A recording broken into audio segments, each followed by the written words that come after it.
பஞ்சாப் மாநிலம் பதான்கோட் விமானப்படை தளத்தில் தீவிரவாதிகள் நடத்திய தாக்குதலை தொடர்ந்து நாட்டின் முக்கிய பகுதிகளில் பாதுகாப்பு ஏற்பாடுகள் பலப்படுத்தப்பட்டிருக்கின்றன. இது தொடர்பாக டெல்லியில் உள்ள நமது செய்தியாளர் ஸ்டீஃபனிடம் கேட்கலாம். ஸ்டீஃபன், பதான்கோட் விமானப்படை தளத்தில் தற்போது மீண்டும் தாக்குதல் நடத்தியுள்ளதாக கூறப்படுகிறது. தற்போதைய நிலை என்ன? எத்தனை பேர் உயிரிழந்திருக்கிறார்கள் என்ற விவரங்களை தெரிவியுங்கள் ஸ்டீஃபன்.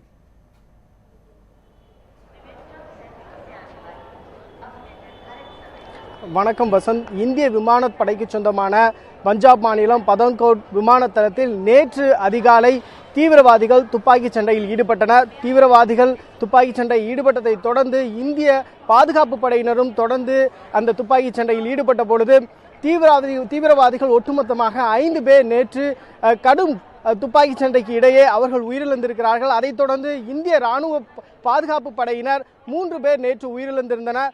அதில் 4 பேர் படுகாயமடைந்திருந்தனர். அவர்களுக்கு அவசர சிகிச்சையானது தொடர்ந்து அளிக்கப்பட்டு வந்த நிலையில் அவர்களும் காலை முதல் ஒன்றன் பின் ஒருத்தராக உயிரிழந்து வருகின்றனர். தற்போது உயிரிழந்தவர்களின் எண்ணிக்கை ஒட்டுமொத்தமாக 7 உயர்ந்திருக்கிறது. இந்த தாக்குதலுக்கு முக்கிய காரணம் என்னவென்று கேட்கும் பொழுது அவர்கள் தரப்பில் அதாவது தகவல் வந்திருப்பது என்னவென்றால், பிரதமர் நரேந்திர மோடி அவர்கள் ஒரு வார காலத்திற்கு முன்பாக பாகிஸ்தான் சென்று அங்கிருக்கக்கூடிய பாகிஸ்தான் பிரதமர் நவாஸ் ஷெரீப்பை சந்தித்து பேசியிருந்தார். அதை விரும்பாதவர்கள் தான் இந்த தாக்குதலில் ஈடுபட்டிருப்பதாக கூறப்படுகிறது. இதற்காக பஞ்சாப் தீவிரவாத தடுப்பு பாதுகாப்பு படையினர் மற்றும் உளவுத்துறையினர் தற்போது சம்பவம் நடைபெற்றிருக்கக்கூடிய அந்த பதான்கோட் விமான தளத்திற்கு சென்றிருக்கின்றனர். தற்போது 2 பேர் அங்கே உள்ள விமான தளத்தில் இருப்பதாக கூறப்படுகிறது. யாரெல்லாம் இருக்கிறார்கள் என்பது குறித்தும் தொடர்ந்து சோதனையானது தற்போது தொடர்ந்து செய்து வரப்பட்டு வருகிறது. வசந்த், ஸ்டீஃபன், இருவர் டெல்லிக்கு வந்திருப்பதாகவும் கூறப்பட்டிருக்கிறது. டெல்லியில் செய்யப்பட்டுள்ள பாதுகாப்பு ஏற்பாடுகள், குறிப்பாக ரயில் நிலையங்கள், முக்கிய இடங்களுக்கு செய்யப்பட்டிருக்கின்ற பாதுகாப்பு ஏற்பாடுகள் பற்றி சொல்லுங்கள் ஸ்டீஃபன்.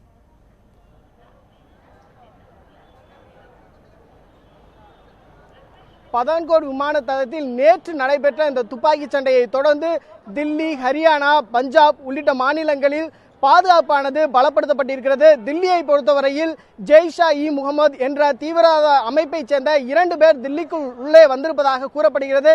இதனைத் தொடர்ந்து முக்கியமான இடங்கள், அதாவது மக்கள் அதிகம் கூடும் இடங்களில் பாதுகாப்பானது அதிகரிக்கப்பட்டிருக்கிறது. முக்கியமாக ரயில் நிலையம், விமான நிலையம், அதேபோன்று நட்சத்திர விடுதிகளிலும் பாதுகாப்பானது அதிகரிக்கப்பட்டிருக்கிறது.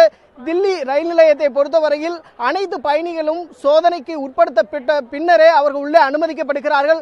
அதேபோன்று இங்கிருந்து செல்லக்கூடிய வடக்கு நோக்கி செல்லக்கூடிய ரயில்கள் அனைத்தும் தீவிரமான சோதனைகளுக்கு உட்படுத்தப்பட்ட பின்னரே அந்த ரயில்களும் இயக்கப்பட்டு வருகின்றன. குறிப்பாக வைஷாலி எக்ஸ்பிரஸ், சதாப்தி எக்ஸ்பிரஸ், துரந்தோ, அதேபோன்று நிராஞ்சல் எக்ஸ்பிரஸ் உள்ளிட்ட ரயில்கள் அனைத்துமே சோதனைக்கு உட்படுத்தப்பட்ட பின்னரே இயக்கப்படுகின்றன. இதனால் தமிழகத்திற்கு செல்லக்கூடிய இந்த துரந்தோ ரயிலானது தாமதமாகவே இயக்கப்பட்டு வருகிறது. வசந்த், முக்கிய பகுதிகள் தற்பொழுது பாதுகாப்பு வளையத்திற்கு உட்கொண்டு வரப்பட்டு அங்கு தீவிர சோதனையும் நடைபெற்று வருவதாக தகவல் தெரிவித்திருக்கிறீர்கள். இது சம்பந்தமாக அரசு தரப்பில் இருந்து ஏதேனும் அதிகாரப்பூர்வ அறிவிப்பு வெளியிடப்பட்டிருக்கிறதா ஸ்டீஃபன்?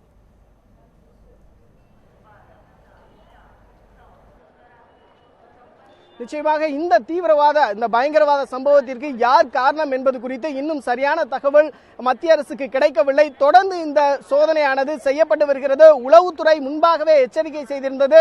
பஞ்சாப் மாநிலத்தை பொறுத்தவரையில் பஞ்சாப் மாநிலத்தில் 2வது நடக்கும் தீவிரவாத சம்பவம் என்பதனையும் உளவுத்துறையானது குறிப்பிட்டிருக்கிறது. ஆகவே தொடர்ந்து இந்த சோதனைகள் தான் செய்யப்பட்டு வருகின்றன தவிர இந்த பயங்கரவாத சம்பவத்திற்கு யார் காரணம் என்று இன்னும் சரிவர தெரியவில்லை. ஆனால் பிரதமர், உள்துறை அமைச்சர், பாதுகாப்புத்துறை அமைச்சர் உள்ளிட்ட அனைவருமே இந்த சம்பவத்திற்கு கடும் எதிர்ப்பினை பாகிஸ்தான் அரசுக்கு தெரிவித்து வருகிறார்கள். இந்தியாவை பொறுத்தவரையில் தீவிரவாதத்தை முழுமையாக ஒழிக்க வேண்டும் என்பதே இந்திய அரசினுடைய முக்கிய நோக்கமாக இருக்கிறது. அதன் காரணமாகவே தான் நல்லெண்ண அடிப்படையில் பிரதமர் நவாஸ் ஷெரீப்பினுடைய பிறந்த நாளை கொண்டாடுவதற்கு பிரதமர் நரேந்திர மோடி நேரடியாக சென்று வாழ்த்து தெரிவித்திருந்தார். இப்படிப்பட்ட ஒரு நல்லுறவை ஏற்படுத்த இந்தியா முயற்சிக்கும் பட்சத்தில் இப்படிப்பட்ட ஒரு தீவிரவாத சம்பவம் ஏற்பட்டிருப்பது நாட்டு மக்களிடையே பெரும் அதிர்ச்சியை ஏற்படுத்தியிருக்கிறது. இந்தியா பாகிஸ்தான் இடையிலான நல்லுறவு மேலும் பலப்படுமா என்ற ஒரு கேள்வியும் தற்போது எழுந்திருக்கிறது. வசந்த், ஸ்டீஃபன், டெல்லியில் இருந்து தகவல்கள் வழங்கியமைக்கு நன்றி. ஸ்டீஃபன்.